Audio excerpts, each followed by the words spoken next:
Welcome everyone to PD in 3, a weekly series where you can learn an instructional strategy, behavior strategy, or practical application of a tech tool in 3 minutes or less.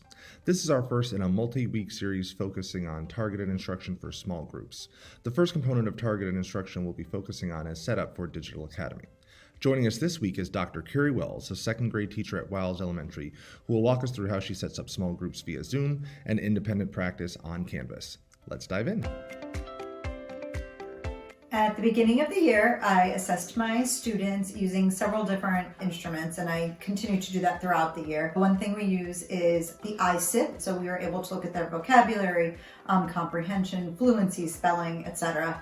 And I use that score plus information we get quarterly from the AIMS. There is some level of fluidity. A student may start out in one of 3 reading groups that I've created. Reading below grade level, on grade level, above grade level is how I look at it. So I form those 3 groups, and then if I see throughout the year students can be moved to the next higher group based on their skill acquisition, I'll move them along to that group. I begin my reading block each day with a whole group presentation I create using slideshows. I make sure that I discuss each day what our targeted skills are in phonics, comprehension, and of course academic vocabulary. And throughout they still get an opportunity to work on fluency and some phonemic awareness activities as well. So it's a balanced literacy program. After a 45-minute whole group session, I put the students into individual breakout rooms. I do this by clicking breakout rooms, and then I create more rooms than I need. This makes it a little easier to make sure that only one student is in each room. Then I choose a time frame by going to this little gear. So I put in 45 minutes because 15 minutes per group. And then I click open all rooms. Once I do that, I could join any room that I want, and I could also move the students into groups. So I'm going to join this room right here by clicking join.